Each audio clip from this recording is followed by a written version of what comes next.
You dragged me here for this? 240p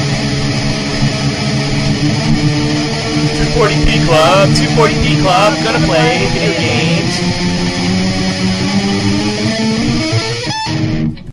games. Our Wayne's World intro music.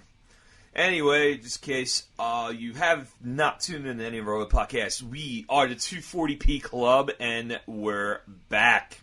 Yo. I can't even say anything about that theme music. Honestly, we have a theme music commissioned.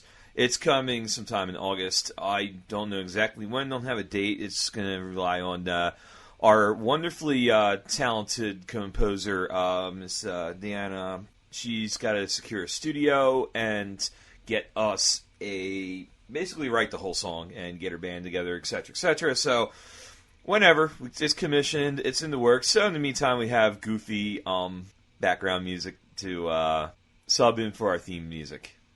Hope you like it. Yeah, that was fun. Honestly, I came up with that idea in the shower. I'm just like, wouldn't it be cool if we just introduced the podcast like to a Wayne's World type thing? It's like, but I mean, man. Shower thoughts are usually the best kind of thoughts. That anyway. is very, very true. I do some of my best thinking in the shower. Unfortunately, I don't bring a pen and paper in there, so it makes it tough. I know they have a product for that. I'm sure you can search Amazon and find That's a very bad idea. Yeah, like some sort of pen and paper thing in order to basically jot down your ideas. I'm sure it exists. Anyway, this is the first time I'm in front of a microphone in over 8 months, and it feels fantastic. This is unreal doing this again. 8 months is not long enough to get away from you. Fuck you. Yeah, you too. I'm kind of nervous.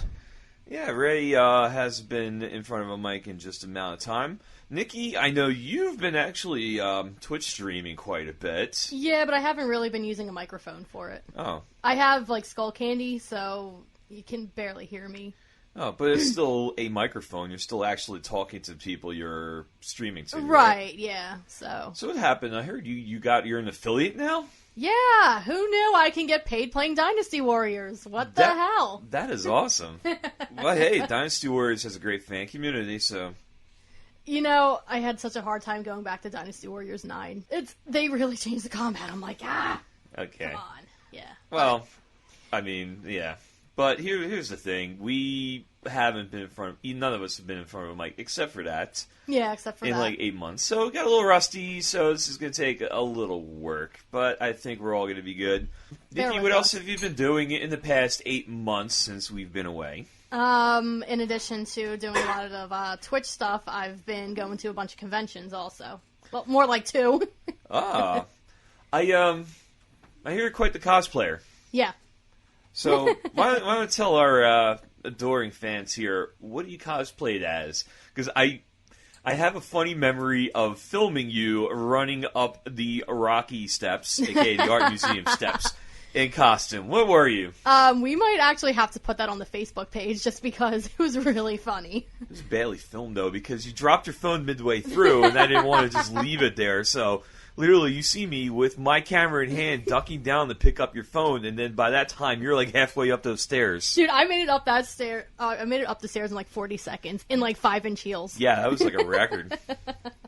I have never been up the Rocky steps yet.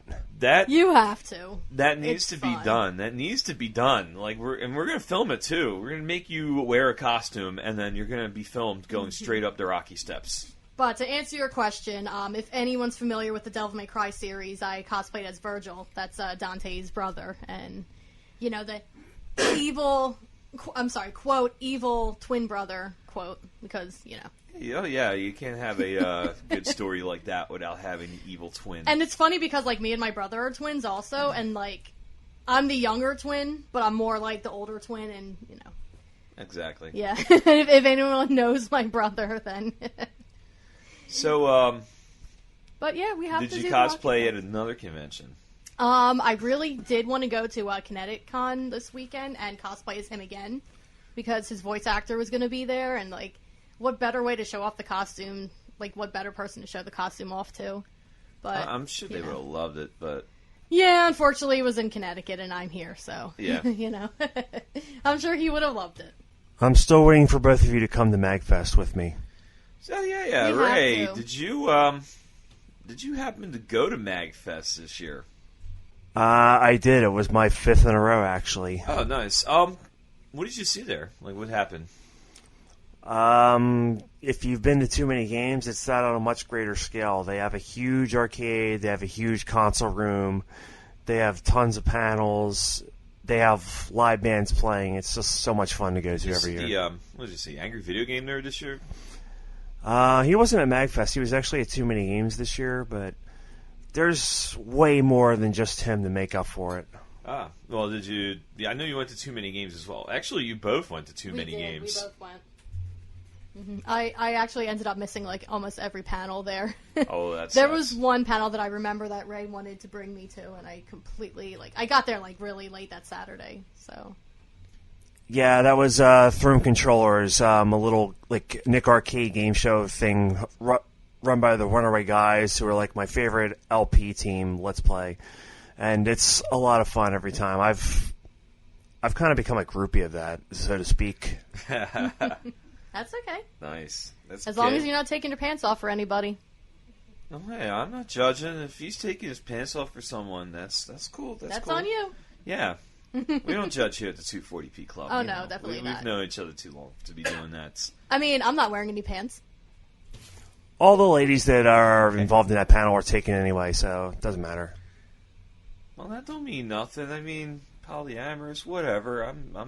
I don't judge. Anyway. Yeah, we'll go on from this topic here.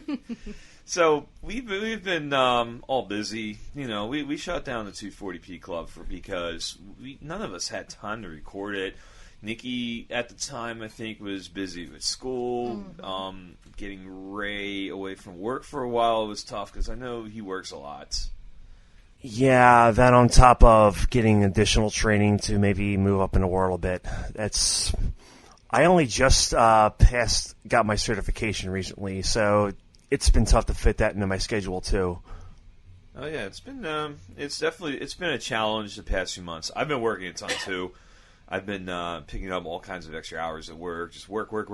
You know, it wears you down after a while, but you know what? Bills have to be paid, and it paid off for me. I wound up going on a trip to Finland, and that was unreal fun. But to keep it retro gaming inspired, we did stop by I'm not sure if this is the Kamppi neighborhood of Helsinki, but it's a brew pub called the 8-Bit Cafe. Well, it's 8-Bit Brewing.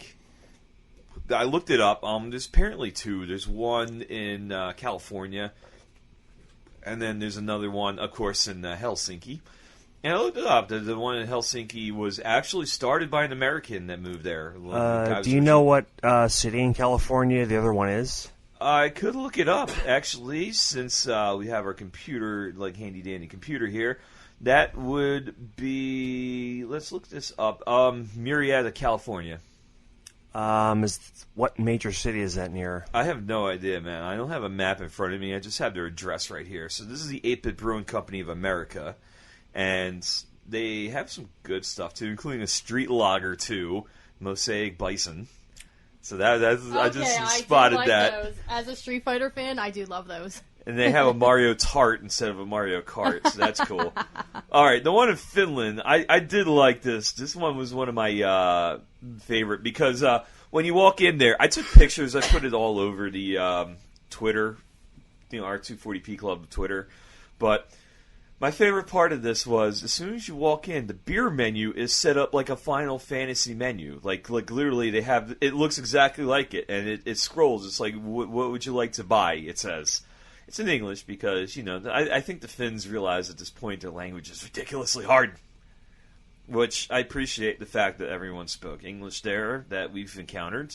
Everyone was super nice. I mean, I usually learn how to say, hello, do you speak English? The only words I learned in Finnish were olut, which is beer, and kiitos, thank you. All right, you didn't learn percolate? Well, I don't use that in regular conversation. I know what that means. That's horrible. Yeah, people actually don't really go around saying that. Unless you're really, really drunk. Or unless you, with your friends or whatever. That's not really part of vintage no. conversation. I'm not going into a bar demanding the bartender give me a percolé, because then I'm probably going to get kicked They're out. going to know you're foreign the moment you walk in that place and say percolé. Like that. So yeah, this place has apparently a Hot Bomberman IPA, the Pac-Man Porter, which is delicious. I did like that. And the Ocarina of Lime. Ocarina of Lime? Ocarina of Lime. Yes. Okay, I love that. Yes. So, kudos. I don't have a review of the place in California, because I've never been to California. But the place in Helsinki was a lot of fun. They had a Super Nintendo Mini hooked up. So I was basically sitting there, and mind you, this is 11 o'clock at morning. I was drinking a Pac-Man Porter and playing Mega Man X, and I did sneak in a few rounds of Super Mario World, etc., etc. You know, it was fun. This is a fun little spot to drink. Anyway, that's about the only retro gaming stuff I did over there. Everything else was like heavy metal related, and I don't know if anyone wants to hear all of my adventures in Finland, but I do recommend that Helsinki is a beautiful city. If you have the opportunity to travel there, please do. I'll get there eventually. Yeah. I have to go back to Greece first, and then we'll decide where else to go. I might do it next year. I almost went to France this year for another music festival, but then I'm glad I didn't, because the band I wanted to see canceled the day of their performance, which was really shitty. Oh yeah, a little rock star moment. I know who you're talking about. Oh yes, I know who you're talking about. Yeah. So I think the only jaw for me was like Sisters of Mercy, but I love to see that. Yeah. Anyway, we have just like this podcast, we also have plans to move forward. So from the brand new 240p Club, you're going to expect a few more co-hosts to pop up here and there. We're not going to have a big panel of like 5 or 6 people, except maybe when we're doing something for charity, which, speaking of charity, Mega Man for Mega Pause 3 is in the works. Speaking of Twitch, we're not going to really be using Twitch as much anymore. Realized that was it was fun, but really the only use we had for Twitch is basically supplement a podcast that we weren't recording at that week or whatever. But hopefully we're going to put these out with more frequency now, so we don't really have to do the Twitch unless we're all together and we're all going to stream together. Like that birthday stream last year was fun. Hey, speaking of that charity stream, this year we're calling it Mega Swap. You'll see why when it happens. Yeah, it's going to be an interesting concept. It's going to be more the same. Everyone donates to Pause, and you guys are going to kill me with it. Yeah, it's going to be all for the kitties. Meow, meow. But it's all for the cats, so whether I... Oh, and dogs. I mean, they adopt out all kinds of pets. Yeah. They do a lot of good charity work. It's going to be for the pets. Yes, absolutely. Don't forget the ferrets. I've never actually seen a ferret in there, but I'm sure they would absolutely be adopting out the ferrets. So, anyway, we have some upcoming topics. We're going to discuss that. We have... we did an 8-bit music podcast, but now that we invested a little more in our production here, we could do the upscale to that, the 16-bit sounds. That's not going to happen today, though. We're still compiling our list and arguing it over, but you'll see it sooner than later.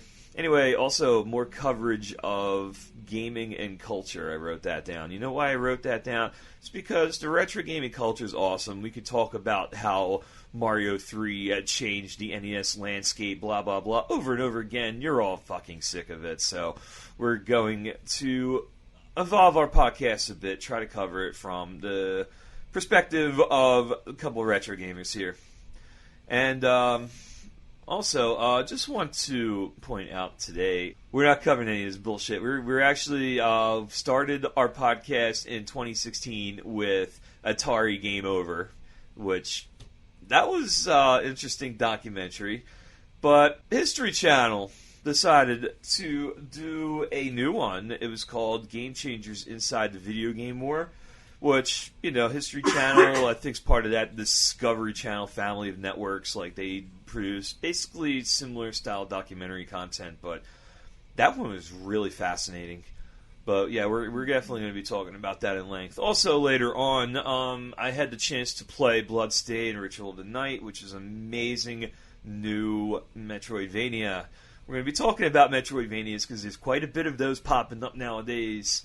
And why is it called Metroidvania, and should we continue to call it Metroidvania? Yes, Kotaku, we should. Anyway, all of this coming soon. So, when we started this podcast back in 2016, we did a documentary called Atari Game Over, which was on Netflix. We talked about it. We all watched it, gave our reactions, and talked about that was a good starting point because, Atari really kicked off the video game revolution. They weren't the inventors, as we found out, but they kicked it off. So it was really interesting seeing what happened to the developers, and especially what happened to E.T. and them actually digging that landfill in Alamogordo, New Mexico. Since we're restarting our podcast after being off almost a year, we figured a good starting point would be a documentary. And History Channel just so happened to provide us with one, which was called Game Changers Inside the Video Game War. This premiered around the beginning of June. It was a 2-hour documentary. Well, it's 2-hour with commercials. On basically, it covered the start from Atari to... It actually covered in detail the 16-bit wars, which, again, we'll talk about. It also, obviously mentioned NES because that was a vital part of this, but... Basically, the train came to a halt at the PlayStation station, if that makes sense. At the PlayStation. Yeah, at the PlayStation station. Station of PlayStation. Yes. Station of play. Whatever you want to call it. The station of play is where this train got off. The PlayStation Terminal. Okay. Okay. Yeah, we'll go with that. Whatever you guys want to call it. I was having fun with words, but that's fine with me. We'll call it whatever. Anyway, that's where it ended. The 16-bit wars was probably one of the most fascinating parts of that, but it was educational, actually. I did learn a few things from that. I did not know this, but Robbie the Robot for the NES, that was designed by Nintendo of America in order to market the NES as a toy instead of a video game console. Hence why it was also shaped like a VCR, quote-unquote, and also called the entertainment system instead of the video game system. And which is why it works inferior compared to the original Japanese design, because of the way the pins are laid out and stuff, and how they have to just barely connect to the... actual system. Yeah, it's the design was heavily flawed, but they designed it to sell it as a toy. It was designed to not be a video game system because there's a stigma of video game systems in the market. Hence, also why in 1983 Nintendo didn't even bother to try to market this in the U.S. They waited till '85, and then around 1987 was when it started being mass-produced in more markets. I don't remember. Did they talk about the part where Atari almost got the rights to the Famicom? They did not. They didn't even mention it. They just mentioned they put Ray Kassar in an unfavorable light, which we did as well. Ray Kassar is responsible for the Donkey Kong debacle of the ColecoVision versus Atari. Yeah, we talked about that. Go to Podcast 1 while you're done listening to us here. Listen to that in detail. We talk about it a bit, but Ray Kassar was basically put in charge of Atari by Mattel because they needed a marketer, a toy guy, and someone basically to tell Nolan Bushnell his ideas were shit. Well, half of his ideas were shit. But everyone called Ray Kassar an ass. It was funny. Ray, speaking of Ray Kassar being an ass, I think the main takeaway that I got from this, I know you got this as well, was Atari was a fun as shit place to work in the 70s. Yeah, that's the thing they kind of touched upon in Game Over, but here we really see that, like, drugs, hot tubs, and all these kind of things just took over until they came out with the 2600. They did a lot. They did a board meeting from a hot tub where basically everyone was just naked, and they did a board meeting there. It was the 70s. It was probably a much more like... It was a different time. I don't want to say people got less offended in the 70s, but I mean... Things were a little more free and wild. Yes. Plus, it was more... Atari's also one of the first companies that were... They jumped into feminism like immediately. They didn't give a shit if you were male or female, as long as you could program a game, and they paid you well regardless. If you could program a game and make them money, you were making money. Definitely, that was one thing that was really cool. Like, They one thing interviewed that I noticed. Yeah, they interviewed a few of the female game designers back in the day. Well, basically the Atari employees. There were very few female game designers, unfortunately, until about the 80s. But, that's another topic they actually didn't cover.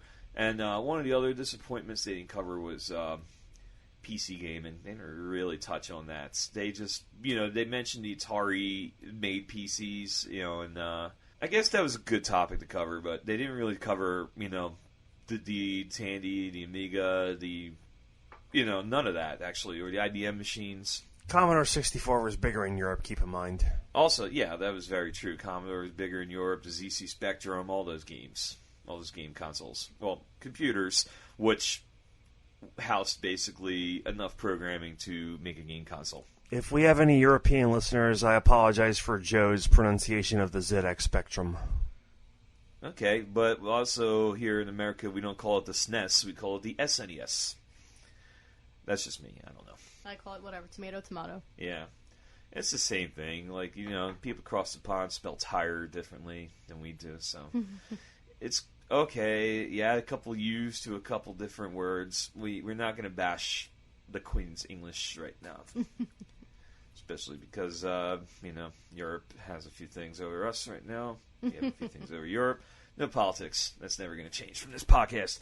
Anyway, one of the best things about this documentary was the 16-bit wars. They talked briefly about the Mortal Kombat differences, and I knew the whole story because I was around for Mortal Kombat. I was one of the first kids on the block to have the blood code. Oh, that was a good time. Yes. Here's one thing they didn't mention, though, about that. The 16-bit war part of this documentary seemed a little rushed because Atari was late in history, so if you're squeezing everything into a 2-hour documentary, it seemed like Atari got an hour 20 of that, and then maybe the NES era got maybe a 5-minute mention, and then we went into the Super NES and the Sega Genesis, and including their ad campaigns, and apparently Sega of America was almost as chill a place in the 90s to work as Atari was in the 70s. You have to remember also they dedicated like 10 minutes to Ralph Baer and his Magnavox Odyssey. Well, he didn't call it the Magnavox Odyssey. He just figured out how to market it because he worked for an aerospace firm, I believe, and they didn't really give them enough resources to work on video game consoles. They were worried about defense. But back in the day, they encouraged their programmers' creative juices. They let them work on projects like this. They don't really do this anymore, but I guess he's sort of like the Nikola Tesla of video gaming. Like, he didn't have the best marketing, but he had the best ideas for the time.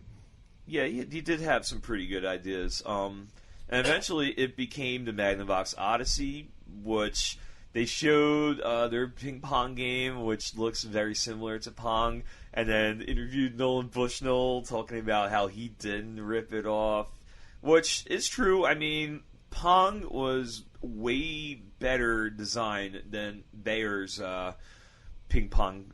I don't even want to call it a game. It was just like, hey, this is what the technology can do. But it was designed a whole lot better. But again, a few years and some new advances in technology will always do that to you. But anyway, we're going on ancient history there. Let's go back to the 16-bit era in the 90s, and they covered the Senate hearings for Mortal Kombat, which was fascinating to see because you got to keep in mind that young people were watching this game, and they saw Mortal Kombat and the fatalities and everything. In 1993, this was shocking. Just seeing a fighting game where one opponent is ripping the head off, spine attached, of another opponent. You see blood dripping down, and you see. I think they showed Johnny Cage getting uppercuts straight into the pit, and getting impaled on spikes, blood everywhere. This is tame compared to the stuff we have today. Oh my god, if you've seen some of the Mortal Kombat fatalities they have now, holy shit. Yes, this is tame. But in '93, this shocked the crap out of all these senators and everything. They had hearings. And unfortunately, Sega made the blunder of sending a former Nintendo worker who was vastly unprepared for the rigors of a congressional hearing.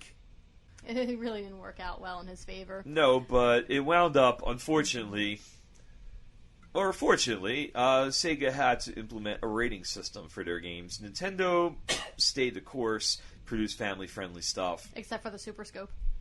Oh yeah, that was one of the arguments. It's like, hey, look, this is what Nintendo markets. This looks like a bazooka. Yeah. But honestly, this was a moment in video gaming history that, again, I lived through it.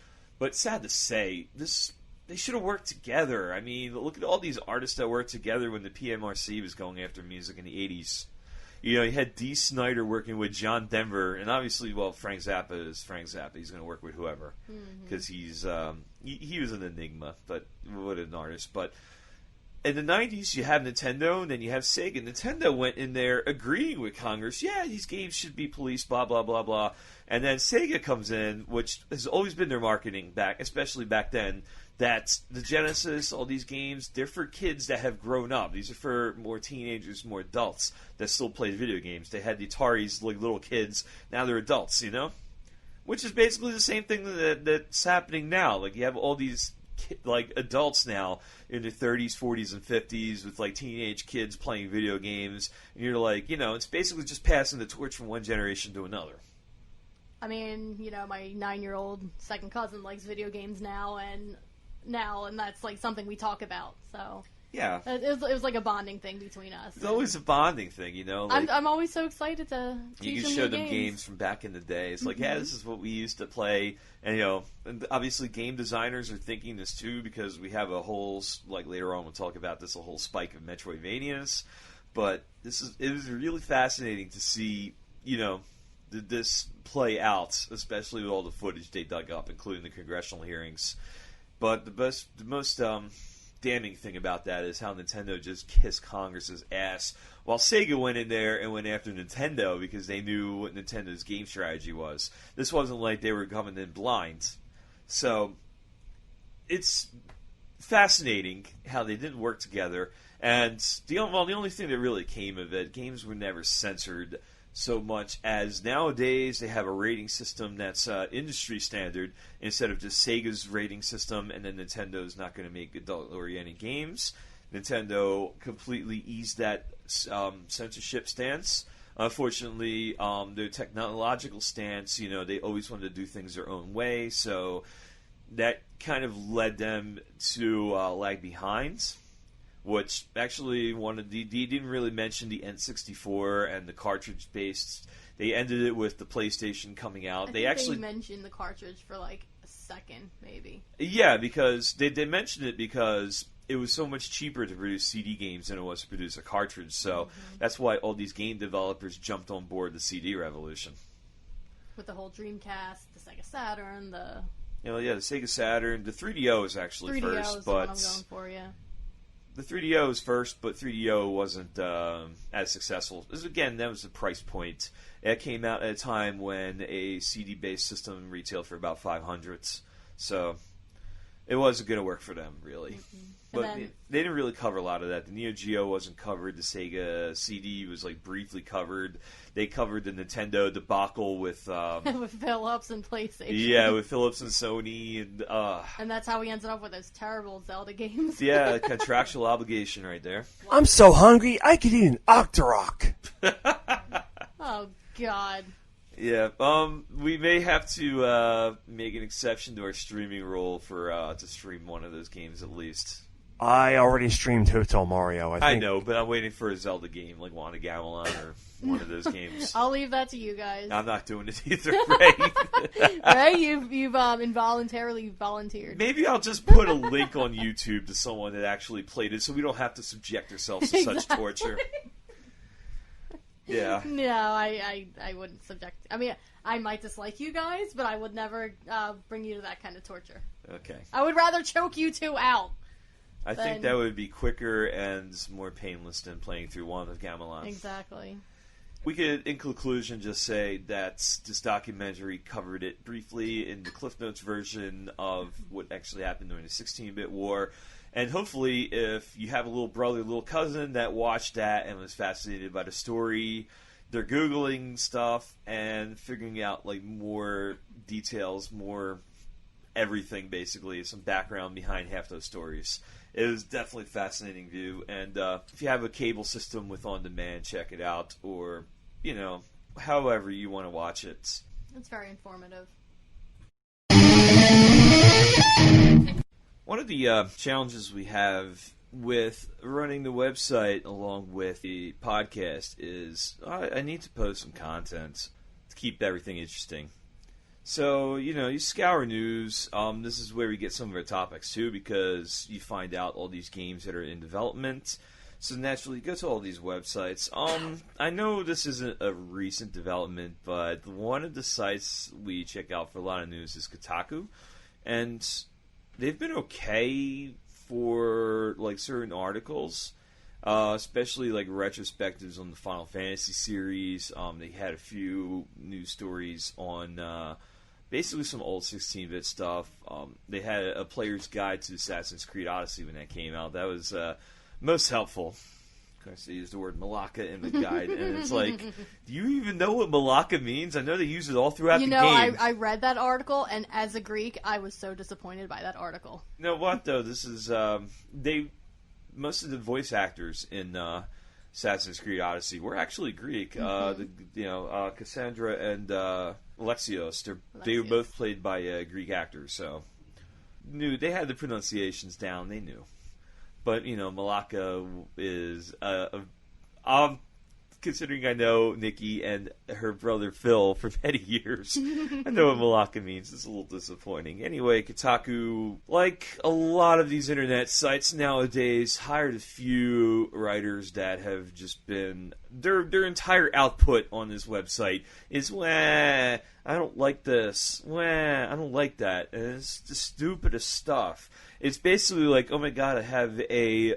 article due, I have to write something. What am I going to write? Oh, I know. It's this one. I can't deal with people getting ahead of me in MMOs. That was the title of the article. I had this article up right here.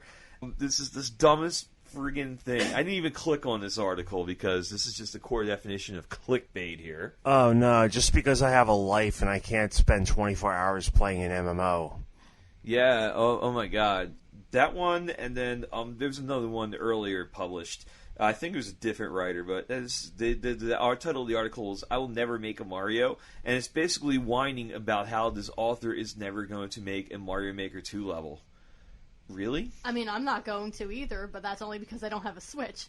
But... I have a Switch, I have Mario Maker 2. I actually designed a level and uploaded it. It was fun. But here's the thing, I mean, you have to have some time, and I'll review Mario Maker 2 in a future episode. The long and short of it, you're not going to make a game like as intricate as Mario 3 on Mario Maker. However, you can, with the tools they give you, make a good amount of stuff. But anyway, all of these articles just come off as whiny, like, oh my god, first world problems. That's a good way of typing it in. These are all first world problems. It's like... this person has a life, has stuff to do, so they can't level up in an MMORPG. Neither can I. That's okay. I've still played a few in my day. They're still fun. And then you have the other article about this person not making a Mario. It's like, good for you. A lot of people play this game, don't make Mario levels. That's okay. However, there was no need for me to waste a few minutes of my time clicking on this article and having you complain about why you are never making a Mario. And the crowning achievement of Kotaku's whiny millennial series here is someone went crazy over the name Metroidvania. It's actually come to define a genre of games. Metroidvania. It's simple.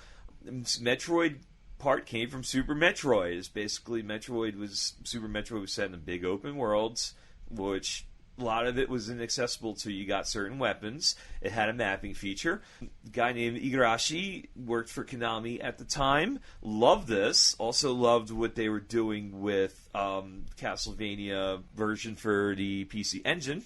And inspired him to combine basically the open worldness of a Metroid, 16-bit Metroid, with the Castlevania franchise. And so, hence, Symphony of the Night came out. It was a smash hit, and this is where Metroidvania came from.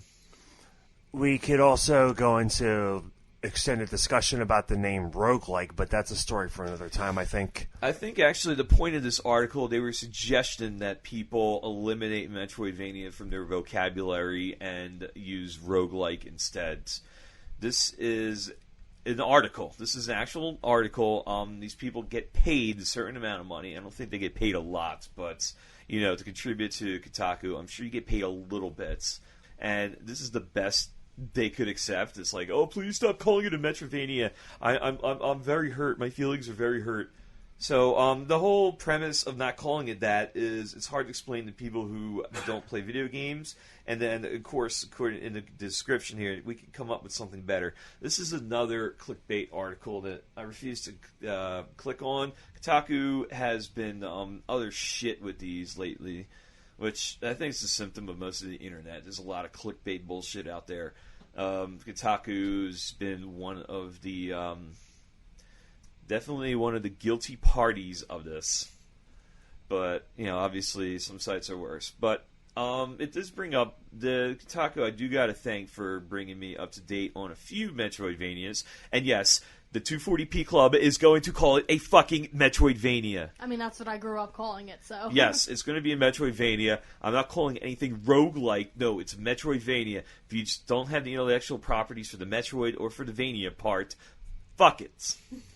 There's a difference, actually. The roguelike indicates that it's, randomly generated every time, at the very least. Okay, like a lot of that, the only thing randomly generated with some of these games is equipment. Symphony of the Night had random equipment generators and stuff. But anyway, fuck Kotaku sometimes, and fuck some of their whiny writers. And I'm not clicking on any of these articles and giving these people a dime. But I will be playing a shitload of Metroidvanias. Metroidvania. Yes. Anyway, I just got for my Switch. The Switch is a great system for Metroidvanias. I know they have a lot on PC as well. PlayStation Store, Xbox Arcade. You could download a Metroidvania. You could find one online. A lot of these are crowdfunded these days because a lot of people want to play these games, and they're super successful now. The best example, this one wasn't a Metroidvania. This game was based on the new Mummy movie they put out in, I believe, 2017. It did poorly at the box office, to say the least. It was basically a brand new take on the Mummy franchise, Brendan Fraser. And, of course, it harkens back to the Bela Lugosi movies and everything. You mean it wasn't straight to DVD? It may have been, but they might have put it out in theaters for 2 weeks. I don't know. I don't care. You know what, though? They made an awesome game. It was called the Mummy Demastered. That's it. It was called the Mummy Demastered. Why is it called Demastered? It was because this was designed like a 16-bit movie game. It plays similar to a Metroid game, with the same mini-map and you're shooting things and stuff. It's closer to a Metroid than a Metroidvania, to be honest with you. And plus, the sections are limited. You can't just go into an advanced section early in the game and obviously get your butt whooped because you're not prepared, but at the very least, you're stuck in a certain cube.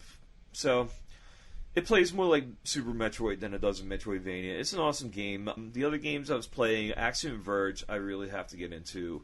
I haven't really given that enough time. Hollow Knight was probably the best reviewed Metroidvania. I liked Hollow Knight. That was really cute. Hollow Knight was a fun game. Hollow Knight is basically if Tim Burton got his hands on one of these games, which that's what the art style looks like. It was hard as could be, but it was also very rewarding. You might struggle for an hour playing the same section over and over again trying to beat a boss. And once you finally beat that boss, it is an extremely gratifying experience. That game was so popular, it's getting a sequel based on the Hornet character. The cool thing is, I remember the last time I was over here, Joe had showed me Hollow Knight. And then when I went to Too Many Games, I saw like maybe 5 people dressed up as Hollow Knight. Yeah, it's like, you know... It's very popular. It's a game all the little goth people dress up as. But it's fun. It's way beyond that. I still haven't played it. I will definitely have to now.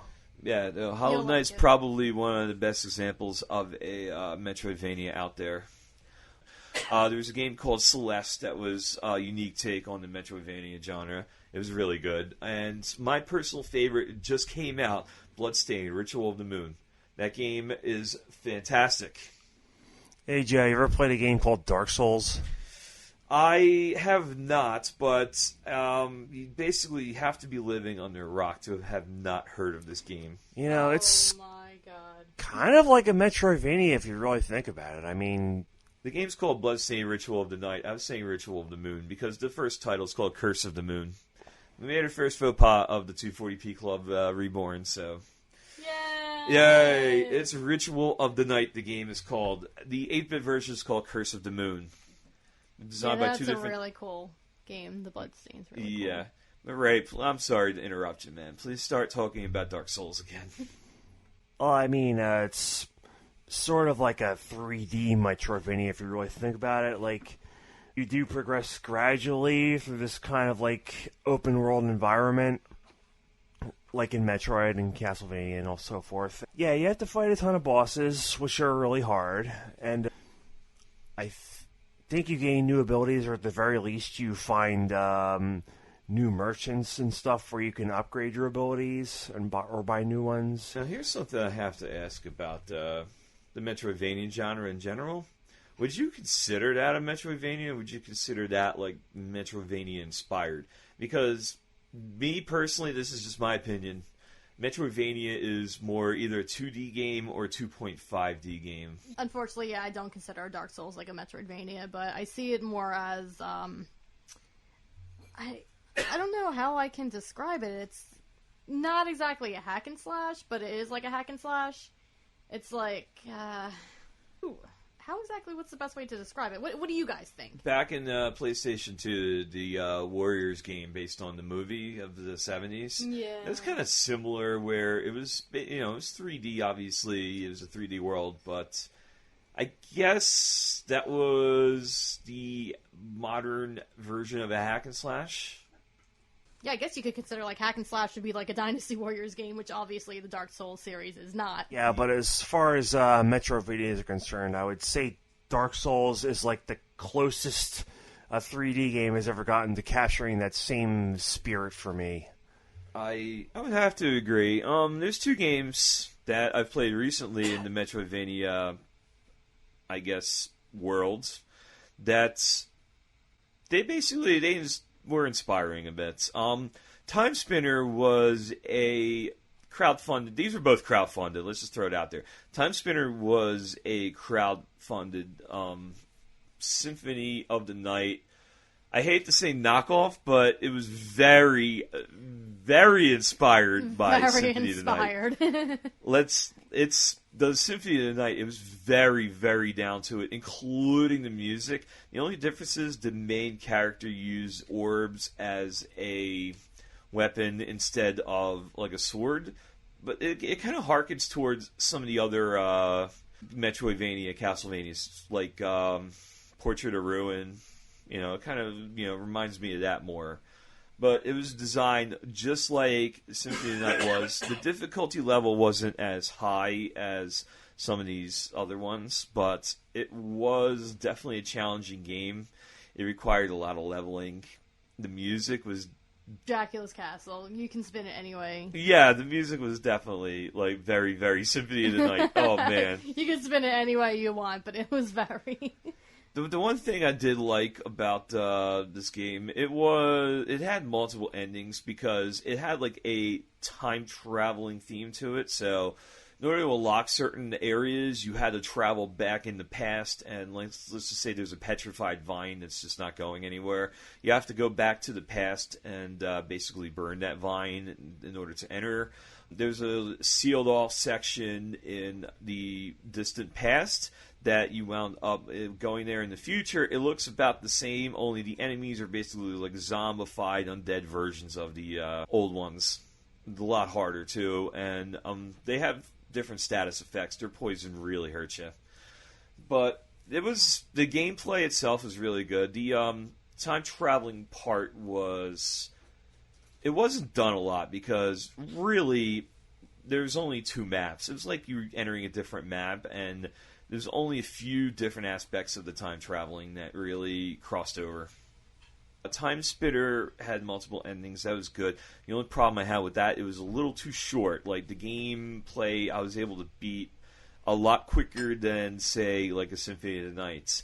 Also, the storyline, let's just put it to you this way. A lot of the story, like most of the talking characters in this game were of the LBGT community, or plus, or Q, whatever the acronym is nowadays. But some of it was relevant to the story. I mean, like, the queen had a female lover, and it was very, very, like, prominent to the story. However, some of it was just, again, it just seemed like they were throwing this in there as an afterthought to try to get the review a little higher. I mean, I'm not going to bash that community, because the community is basically very relevant, and it's nice to see a game preach that kind of inclusion. I guess that's a good way of putting that. But overall, Timespinner does get... I'd say I'd give it like a 7.5 out of 10. I'd play it again. The other Metroidvania I got was Bloodstained's Curse Ritual of the Night. I will get that right one of these days. We'll get there. Yes. I think you got it. Okay. So that was designed by Symphony of the Night head Igarashi. He crowdfunded this for a while and actually was going to take it to Konami. Konami said no, they don't want anything to do with this. So he invented his own intellectual property. It's about a girl named Miriam who is infected with a crystal process that it basically turns your body to crystal, and supposedly it has to do a lot with demons being summoned to Earth, and after you kill some of these demons, their powers get absorbed into you, which eventually will corrupt you. However, it does have a lengthy story about it, and one of the nice parts about this game as well, it had a few fake bad endings. One thing I noticed, though, I waited to get the Switch version. I like having a portable system. I could be on the go and play this game. I could be at work, have some downtime at work, pick up my Switch, play it. Kind of seemed a little incomplete as compared to the PC version, which I saw a walkthrough of it because I was really stumped in one part what to do. And after looking at the playthrough of the PC version, I was just clenching my fists, like, why didn't I just get the PC version? It looks like shit, compared to the PC version. The Switch version looks like shit. Still cool, though. It's a cool game. The music's really good. My favorite little Easter egg about this game was the character OD, which is Olorok's Dracul, which is a play off of, there's a vampire named Aurochs in Symphony of the Night you had to fight, and of course Dracula. It was the Alucard design, and it's voiced by Robert Belgrade, who voiced Alucard in Symphony of the Night. But, brief spoiler, you run into him, he runs a library, he's like an NPC, but if you do something in the game, you get enough of the map, you fight him as a hidden boss. He's hard as shit. He beat the crap out of me the first time, and I had some good weapons. He owned me. It was embarrassing how quick I went down in this fight. I wish I'd seen this. Yeah, I'm glad I didn't video it, because Nikki would be ripping on me. It's alright, I've done some boss fights where I just got completely demolished myself, so... Yeah, alright, criticism for Bloodstained, aside from the buggy Switch version I have, which turned out to be not buggy at all, just kind of failed in comparison animation-wise to its PC counterparts. The bad ending was really bad. And it was basically just, you had a little dialogue screen, and then it went straight to game over. I was unable to unlock a boss mode, though, from getting that. But, again, also, it doesn't really tell you where the final boss is, because you don't really have a map screen that goes that far. So you're walking up these stairs, and then, like, if I played a Metroidvania or two before, I know once you're walking up a long staircase, like, there's a final boss around, or something that's supposed to resemble the final boss. In this case, it just led to the bad ending, and if you didn't save before you went up there, you had to do a lot of backtracking. So I thought that was... I mean, I see why they did that. The bad ending was really bad. You didn't get a chance to save, to do nothing, to replay it. But, yeah, as a first-time player, I know a lot of people got frustrated with that part and having to backtrack and play a lot of things again. Anyway, though, Bloodstained Ritual of the Night, I got it right, gets an 8.5 out of 10 from me. We're going to be playing that quite a bit and talking about that quite a bit as the promised DLC starts coming around. Are we past the statute of limitations to talking about the game Cave Story? Has anyone played that yet? I have not, actually. As far as please elaborate.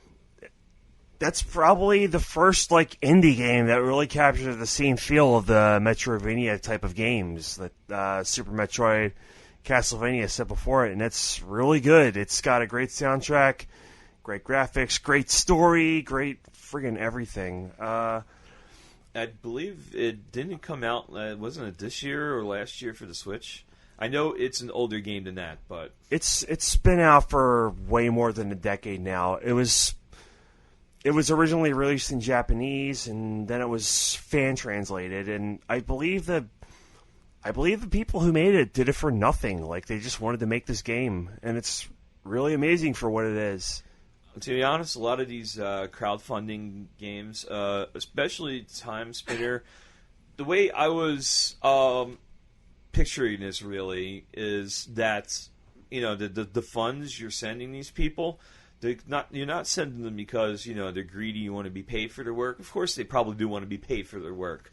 But for the most part, a game this intricate requires a lot of designing. And even if you have a staff of 6, it's just going to require a whole lot of time. So by crowdfunding it, you're allowing these people to not be working day jobs and then programming at night and then having a nervous breakdown after a while. I think this one guy made Kate's Story by himself, though, every part of it.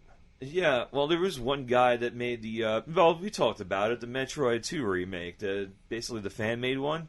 The guy did it by himself, and, it took however many years for this. I think he had, a music composer, but otherwise, that was basically his staff. It was him, and then you had the composer, and that was it.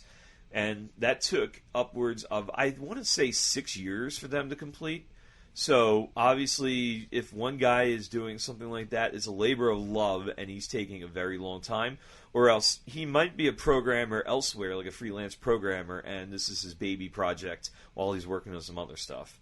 But it's not financially feasible anymore, unfortunately, without, crowdfunding, to just say, you know what? The community is missing a really good Metroidvania game. I'm going to make it. They are pretty much a dime a dozen nowadays.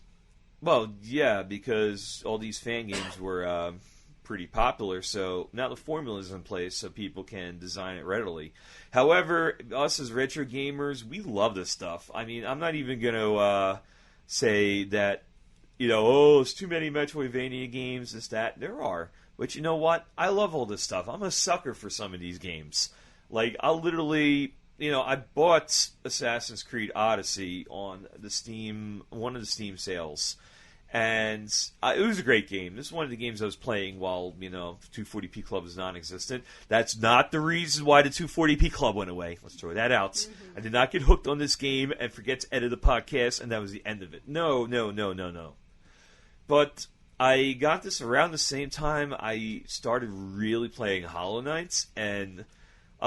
guess what game won for a few days? I was absorbed in Hollow Knight to the point where I brought my Switch to work, And instead of eating, I would start playing Hollow Knight for the brief half-hour break I had at work. And it got to the point where I was leaving work really hungry, so that wasn't very smart. It's not very healthy either. No, it's definitely not healthy. I can hear everyone's stomach growling as we're talking about this. It's kind of unsettling. I'm sorry. Sorry. That might be gas. Because I did eat pretty good tonight. Me too. Yeah, I've been eating pretty good a lot. I'm gonna have like a little weight loss journey coming up. Probably the ice cream. Yeah, ice cream was good. Yeah. We had ice cream tonight too. That was rewarding as well. All of this is rewarding. I mean, being back in front of a microphone is rewarding. I'm sorry, we were talking about We're very Metroidvanias, excited. this, that. But I'm really, really hyped to be back in front of this microphone discussing video games and video game culture again. This microphone is totally hype. Thank you. Yeah, it's, I guess, it's standard podcast equipment. We didn't really splurge like that much, but we did kind of at the same time. These mics were, cost me a pretty penny. I had to reopen my credit card. But you know what? Anything for the 240p club. Now, you might be asking, actually, out there in podcast land, so what made us all come back to this? Well, why do we come back to the 240p club? Because I just can't keep away from you. I know. No, it's really our love for gaming also. That's it. It's a lot of like, we have a passion for this. I vested in the Nintendo controllers for the Switch, like the stupid gimmick controllers that they were offering if you subscribed. And you know what? I ordered them. You know why? Because I just like that nostalgic feel. So we were literally playing these games again on the Switch. Thank you to the Nintendo subscription service, playing some of these games. And just go, you know what? I really, really wish I was talking about these games again. Hence, we're back. Yeah, like I said, because I can't keep away from you. I hope they got rid of that overlay at least. I let my subscription last for a bit. The overlay? Oh, yeah. I don't know, honestly. I subscribed for a year. My subscription's not up till September, so I just have to stay patiently and see what happens with that.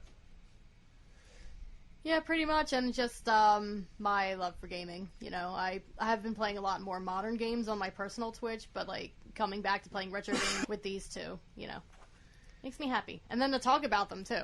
Yeah, talk about some of the stuff that's happened since we've haven't been here. There's so much other news that we have to cover next week. I don't know how often we're going to be doing podcasts. We're going to be doing more than one a month. We're going to be getting together. We promise this time around. We're not just going to do this for a month and then walk out and go, commitments again. We are going to record a whole lot more now. So thank you all for not forgetting about us or putting us in the back of your mind until we release this again. Yeah, we appreciate all the love and, Yeah, 240p Club thanks you all. We do appreciate it. All right. For our next podcast, we will be discussing 16-bit sounds, 16-bit music. Because we discussed a little bit about the 16-bit wars tonight. Well, we're not going to do, compare Nintendo and Sega sound chips, but both systems will be featured on our top 10 lists. I've been listening to a lot of Commodore 64 music ever since the 8-bit music podcast. So maybe I'll bring up Amiga this time because it's had a pretty solid place in my childhood.